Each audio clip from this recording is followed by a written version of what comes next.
Hello, welcome to this overview of the space program from Apollo to the space shuttle. Why do something on Apollo and the space shuttle? Well, in fact, historically, in many ways, the two are directly related. After all, we make a jump to get to the moon by 1969, the challenge of President Kennedy. But then what do you do once you're there? Well, you pick up a few rocks and then go home. But what do you do next? And so this is why I'm going to combine this overview with a look at the space shuttle today. First, let's consider what we'll look at. Going to look at the space to the race to the moon. Then what I call sort of generally the hangover, when you just spent $24 billion in 1960 dollars going to the moon, multiply this roughly by 8 to get a sense of how much it would have cost today. And of course, you're running out of money. What do you do next? It is a bit of a hangover. You had a bit of a party here. And then we'll look at the space shuttle just very broadly, okay? First things first, of course, when you think of the race to the moon, a lot of people think of the famous Saturn V, the booster that got 3 men to the moon, 2 landing, 1 staying in orbit there. This is a composite picture of all the rockets that flew into space. There are another 2, by the way, of course, on their side in preservation centers at the Johnson Space Center in Texas and the Kennedy Space Center in Florida. These last 2 were never used, but they were completely built. And this is part of that hangover that I just referred to. One thing that's interesting about the Saturn V, it is the first rocket in its time to be used specifically for a single mission, that of going to the moon. It is not derived from anything like, a military booster or a nuclear missile or anything of the sort. It is essentially built from scratch. Everything had to be reconceived, rebuilt, reimagined, basically. Now, of course, building this thing, this complex machine, couldn't have happened without a very specific set of decisions. Take a look at this memorandum. The date is spring 1961, and you've got President Kennedy asking Vice President Johnson, what can we do? Okay. Kennedy has just faced a huge embarrassment in the Bay of Pigs fiasco, this failed invasion of Cuba. Yuri Gagarin has become the first human to orbit the Earth. In other words, another triumph for the Soviet Union. And so a very frustrated young president approaches his vice president, who was going to become chair of the National Space Council, and he has this set of 5 questions. Okay, and these are sort of, you can sense almost the sort of the frustration in there. It's like, can we beat these guys? You can see this in question number 1. But then, of course, wait a minute, how much is that going to cost us? And then, are we, doing everything we can? Are we making the maximum effort? How feasible is it to have what kind of propulsion would we need? In other words, he's asking questions about money, he's asking questions about technology, but also questions about, is that something I can sell to the American public? There's been a lot of discussion about President Kennedy's commitment to the space program, with claims that he was only moderately interested in it. Initially, that is absolutely true. But that once he was, more open, more informed rather, of what it implied, he became one of the supporters of it. And there's a very thorough study out there by John Loxton about it that clarifies some of this. But the fact is, Johnson gets back to Kennedy, okay, and says, yes, we can do that. Put somebody on the moon. It's a very long memo, by the way. I'm not showing it here, but it's going to cost a lot of money. Okay, and so in order to take back this technological advantage that makes the Soviet Union so prestigious right now, we need to have a clear goal, an immediate commitment, the resources. That's the answer. Okay. And Kennedy makes this famous speech believing that the United States should go to the moon before the end of the decade. Okay. When he makes that speech, of course, the United States only has approximately 15 minutes of human experience in space. It's not exactly very good, because it means that everything, in fact, has to be invented, and you are going to have to pump incredible amounts of money into this. Just to give you a sense of the complexity, this is not, there's some very good videos out there about the Apollo lunar missions, but just to give you a sense of the complexity. Um, if you were initially thinking of this, of going to the moon in the 1960s, you might be tempted to go with the direct landing approach. Literally a little bit what we see in science fiction, especially at the time, the whole rocket, kit and caboodle, with all the fuel to go and come back, goes to the moon, lands on the moon, takes off again, comes back, and lands safely on Earth. There's an alternative, maybe a little less expensive and a little easier to lift up to the moon, a lunar excursion vehicle with perhaps one fellow in it. Who knows? Okay. That already is going to be an issue, which will be quickly discarded. In other words, goodbye direct landing in favor of a little lunar ferry. But then, for example, do you do a direct flight? Okay. Of course, you could try this, but it can be, of course, particularly expensive in terms of fuel. Do you do Earth orbit rendezvous, where you assemble a rocket in orbit, or you have several rockets together, and you have a transfer of fuel? All kinds of discussions are put together. Eventually, what is called LOR, lunar orbit rendezvous, is going to be adopted. The most logical in some ways, but also the most complex. But with the means available, this will be, in fact, the success story. Okay. This will be the subject, of course, of thousands of discussions, memos, et cetera, before, in fact, this is arrived at. And of course, can it be done? Can you actually have a rendezvous in space of two spacecraft? Okay. And so this is where we often forget about the Gemini missions. Mercury missions, this was the initial thrust. We talked about it last time. One man, sometimes a little bit pejoratively nicknamed man in a can. But it had proven that, in fact, humans could survive in space. Of course, this was only for a few hours. It wasn't very, very, it was impressive in itself, but not impressive in terms of being able to get to the moon, which would take several days. And so the Gemini missions are conceived as something which is, in fact, an important step towards Apollo. First of all, it's going to have two men. You can see on this post picture Aldrin and Lovell, two astronauts from Apollo missions. And basically, the idea is, can you live in space for several days? You have to imagine, these guys will respectively, with other crew members, spend, over a week, close to 2 weeks in one case, in space, something absolutely incredible. But to prove, in fact, that men can indeed survive, okay? And then the idea that you have to be able to rendezvous in space. Okay, can two capsules meet? This will be done. Can you meet with a satellite that's already there, etc., etc. So all this is going to be instrumental in getting ready for Apollo. Without Gemini, you could not have had an Apollo lunar mission. In addition, of course, you have to deal with the Soviet race. Just because you have this overall lunar race going on doesn't mean that the Soviets aren't hanging out behind and just twiddling their thumbs. In fact, they orbit something called the Voskhod, which is for two men. Eventually, they'll even have three men in one such capsule. Extremely uncomfortable and difficult. In fact, they'll have to remove the spacesuits for that. But still, the point is, you have two men in orbit, and this is going to be grounds for the first spacewalks. The cosmonaut Leonov will be the first one in space, followed by Ed White aboard a Gemini capsule.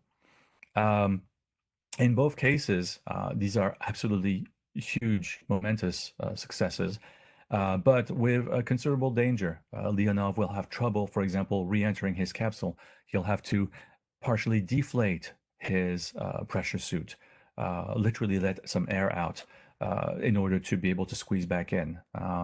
In the case of White, he's going to have, for example, trouble, moving in orbit. Okay, people always think of moving in space the way we might move in a pool, because we see, of course, astronauts practice that in big pools. Still, it's very different. If you push one way, there's not going to be a kind of a national reaction. It's only going to be around your own body, so you're going to end up spinning.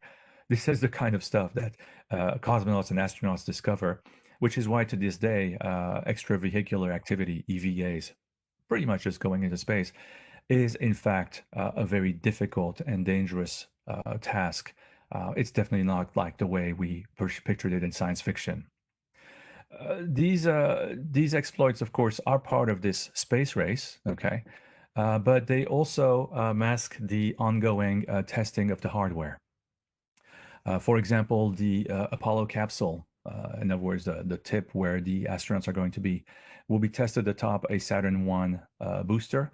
The Saturn I is, in fact, a combination of older military boosters themselves. It is going to be also a further test, for example, of the escape rocket aboard something called the Little Joe. And it's not so much about the capsule itself then, it's about making sure that special emergency escape rocket works. If there were ever a problem on the launch pad or during initial liftoff, then this emergency rocket would separate the capsule where the three astronauts are and lift it further up in order for the parachute to deploy and for the astronauts to descend. The Soviets had this system in place also. They'll use it once in the during the Soviet era, and more recently it was used once when trying to reach the International Space Station. So, in other words, a lot of what is done in the 1960s and 70s is something that is also useful nowadays. It builds the human experience in space. As these tests proceed, and not everything goes well, but generally there is a progression, there's of course the pressure to achieve the goal that President Kennedy set. And NASA gets carried away, as exemplified by the Apollo 1 tragedy. Again, we've got dozens of videos and accounts of this horror, but essentially during a ground test, with 100% pure oxygen in that capsule at 15 psi, you basically have an electric arc. It turns out that there was very poor, shoddy workmanship on the wiring.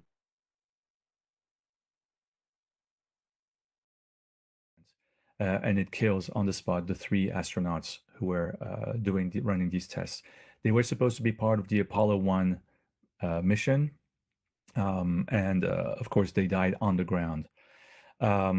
It forces a slowdown in the lunar mission path, and basically a lot of inward searching. What are we doing right? What are we doing wrong? What should we do with our contractors?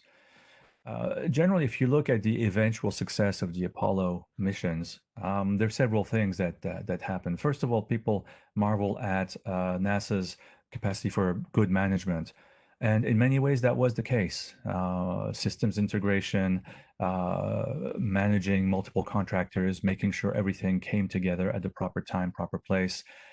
It calls for substantial bureaucracy, but also for substantial control and accountability. NASA failed with Apollo 1, but as major witnesses to the tragedy admitted later on, they said it was probably better, it's terrible to say, probably better to have this tragedy on the ground, because we would have probably lost astronauts in space had we not paid attention, had there not been this accident. We would have just rushed. Okay. So NASA was both lucky in the tragedy, but also it was also able to manage a very complex system. This will lead to a whole series of test Apollo missions. Apollos 2 through 6 are essentially unmanned missions, okay, testing the hardware. Apollo 7, for the first time, puts 3 astronauts into orbit in an Apollo capsule, what Apollo 1 was supposed to do. Apollo 8, for the first time, goes around the moon, but it does not land there because the lunar module, the thing you see here, is not ready yet. And then you have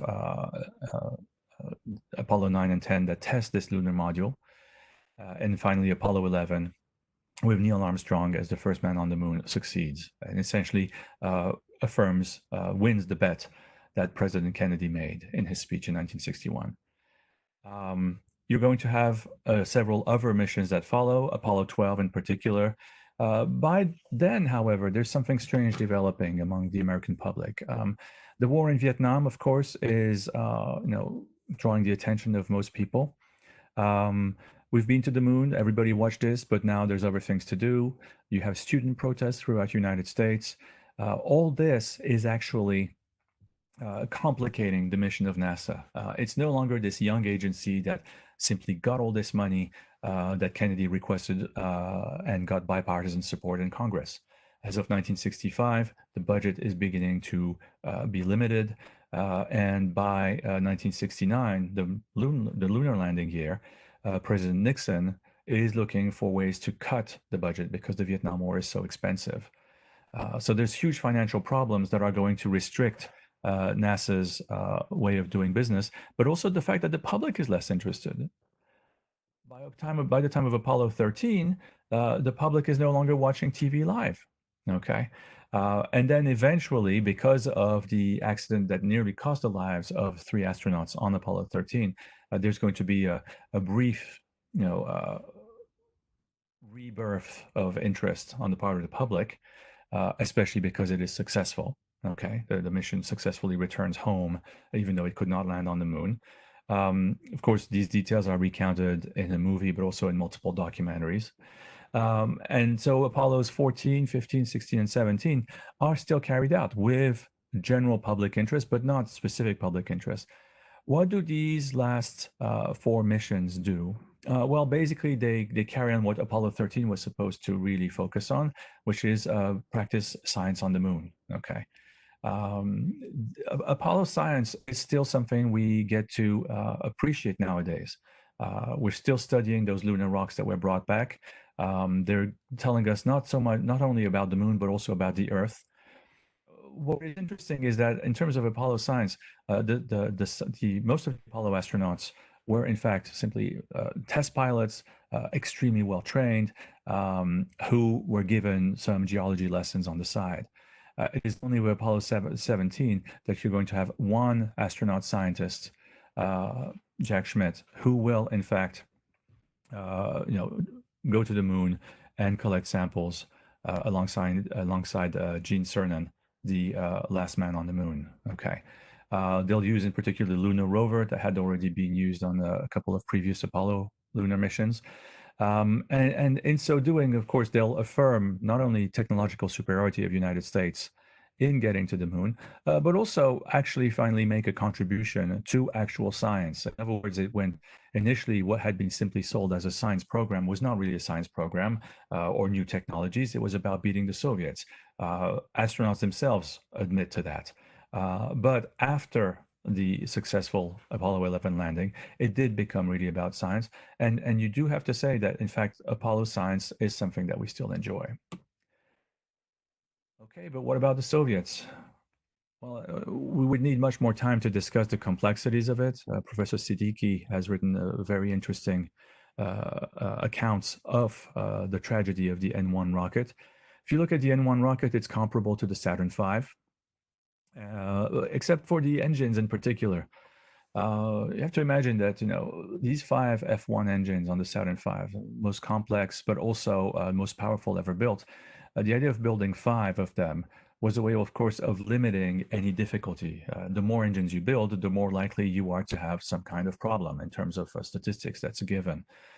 Here, instead, the designer of the rocket, Sergei Korolev, went for the same formula he had used on R7, the famous Soyuz rocket, okay, and Voskhod and Vostok, multiple smaller rockets. When you've got 28 of these here, you are bound to have a problem, okay? If it's not about a failure of an engine, you are going to have vibration problems. In other words, a whole series of issues plagued that rocket. 4 launches will be attempted, all unmanned, to make sure it works. Each time, one of these launches will be failures, sadly. This will take the Soviet Union out of the space race, in fact, already by July 1969. The Soviet Union will then reorient itself towards, putting a small robot on the moon a little bit later, but then otherwise focusing on building a space station. And ironically, maybe this wasn't such a bad idea. More on that later. I draw your attention to what I call the phenomenon of bureaucratization. Now, of course, if you're going to be able to put men on the moon, of course you're going to become bureaucratized. But in many ways, this copy of Buzz Aldrin's slip to reimburse his expenses, basically 56 miles at 7 cents a mile, and basically sort of reporting on everything he did, like why did you go use your car and we have to reimburse you? Well, I went by government aircraft to Edwards Air Force, from Edwards Air Force Base to Cape Kennedy, and by government spacecraft, guess what? I went to the moon and then I came back, etc. So I need my mileage reimbursed for the car, of course, not going to the moon. We all do this. Any of you who have had to work away, that's pretty common. But at the same time, in many ways, it sort of shows this process of routinization of the astronaut becoming essentially a functional and high level, in a way, literally bureaucrat. But it also suggests sort of this hangover process. You've got just the paperwork is much more than, for example, the mission in some ways. And so what do you do next? Well, NASA doesn't sort of give up, okay, just realizing that it's got problems in terms of funding its missions, but it is going to use Saturn V, is going to use one of its Saturn V rockets, rather, to orbit a space station, the SKYLAB, okay? Basically, very quickly, it was realized that the SKYLAB, in effect, if you took away the third stage and just transformed it into a living space, you would in fact have an absolutely amazing laboratory in space, and for not very much, at least relative to a lunar mission. Just to give you a sense of the size of it, and you can visit SKYLAB 2, the sister laboratory, which was built ready to go into orbit, but they ran out of money. It's at the Air and Space Museum at the Smithsonian in DC. And you're going to see this is essentially the size of one of a typical split level home. And considering that, of course, you have weightlessness in space, you can really cram it with everything. Okay, this will be the setting of 3 remarkable space missions in the early 1970s.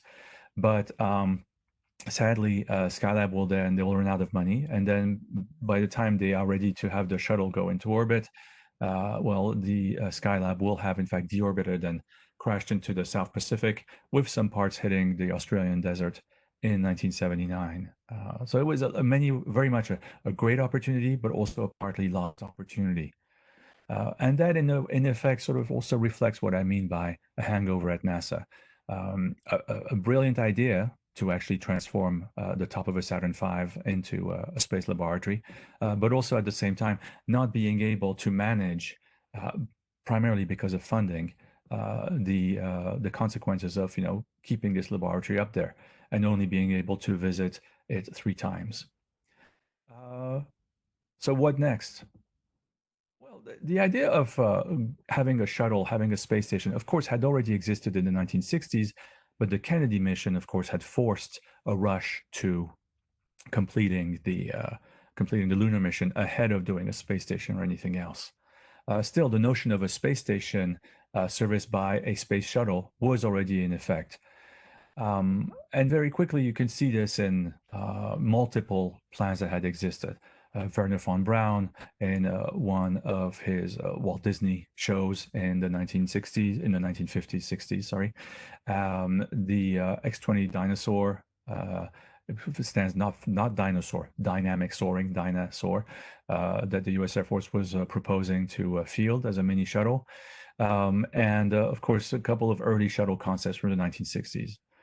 You can find online the hundreds of different concepts that existed for the space shuttle before it reached its final shape that we all know of. But the profile was set up already pretty early. By 1972, as you can see on the left, the idea is that you are going to orbit this spacecraft. It's going to do its business in orbit, launch a satellite, do some kind of science, and then re-enter but fly like an airplane. Okay, it sounds very logical, very simple, and in fact, it's going to result in the most complex piece of aerospace engineering ever carried out. I draw your attention on the right to a schematic that was public, of course, later on, that NASA used to sell the space shuttle. especially the absolutely amazing 160-hour turnaround. For good measure, let's round it up to a week. In theory, that meant that you would have one flight a week at least going into orbit. And let's be generous, maybe two a month, something like that. Anyway, it would be a true shuttle going back and forth. Where to? Oh, oops, we don't have a space station yet. And Skylab, of course, is nowhere to be found anymore. By 1981, when the space shuttle takes off, in fact, there is still no space station available.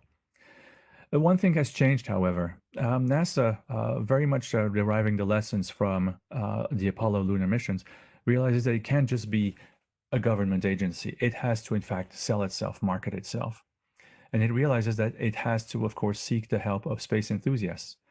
Many of them happen to be science fiction enthusiasts. And this is why, for example, the prototype of the space shuttle, named Enterprise, is named as such, not by reference to some prestigious Navy ships of the past, but to a science fiction TV show from the 1960s that you've all heard of. Okay, and so this is during rollout day of the prototype itself, where the people you may see in the front may seem familiar. They are some of the actors who were involved in the shooting of Star Trek, the original series.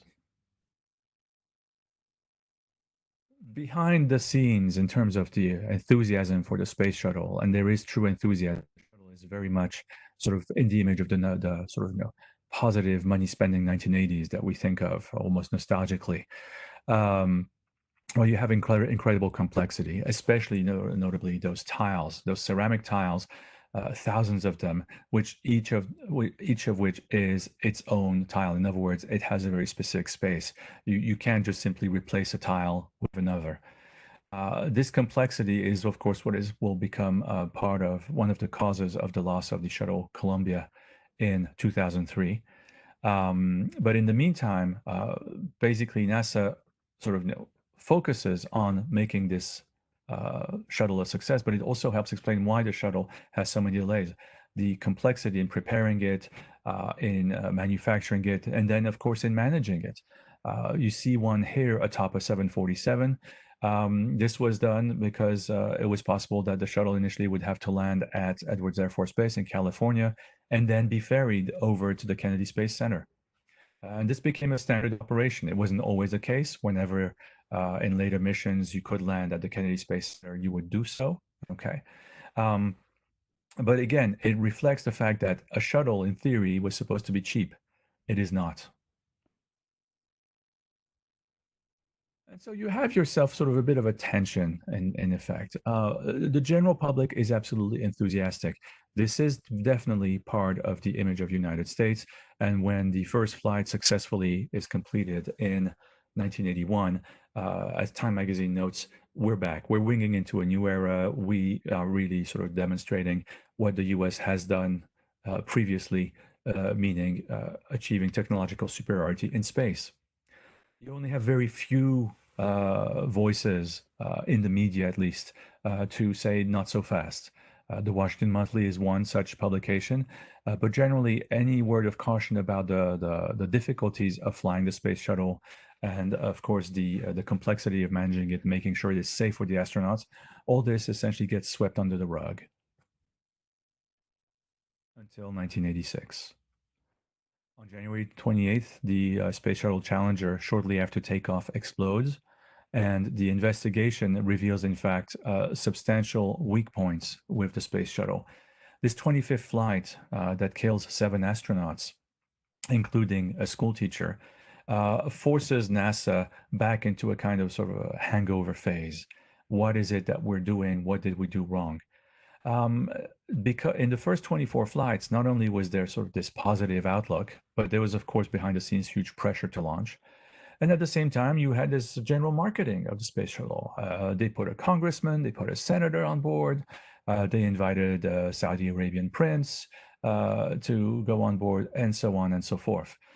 This was going to be a kind of true free-for-all of actually even making money for NASA. Since when does a government agency make money? You may ask, well, that's exactly the point, is that it's not supposed to be in the market business. It is supposed to sell to cover its expenses, but nothing more. Still, this inward-looking issue is going to force NASA to reevaluate itself and to be much more cautious in its later space shuttle missions. That said, the space shuttle missions will last all the way to 2011.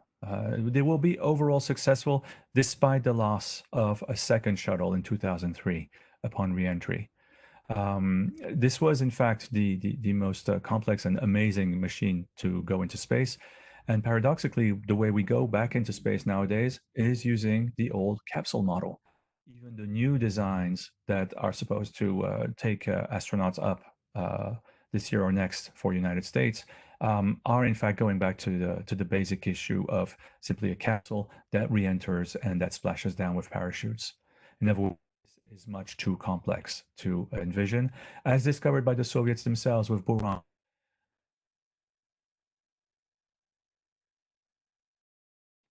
It was a computerized flight, nobody on board, and essentially funding ran out for it. And there were no plans, in fact, to carry on in the 1990s with it.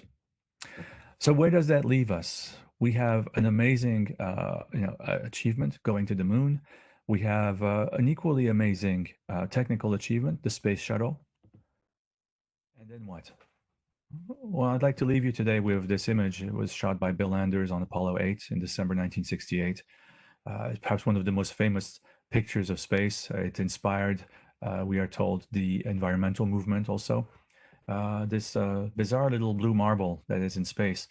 If you look at the memoirs of astronauts or interviews they've given, and they're asked these questions like, oh, what do you do when you've got time off? Do you look at the stars, you dream of going, etc.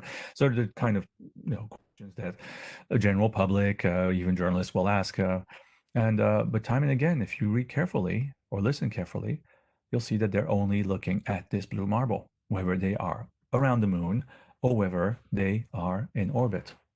This is their favorite site. It's not looking out to the stars, okay? And so in many ways, this picture is also symbolic of what we do in space. There is indeed advanced study of outer space being carried out, but there is also very much study of Earth science. And this is something that I propose to focus on next time. What does international cooperation in space through the International Space Station do for planet Earth? Thanks very much for listening. Take care. This video is not ended. Please let your questions or remarks in comments. We will be glad to answer them. Subscribe, like and share to help us making this channel well known. See you soon!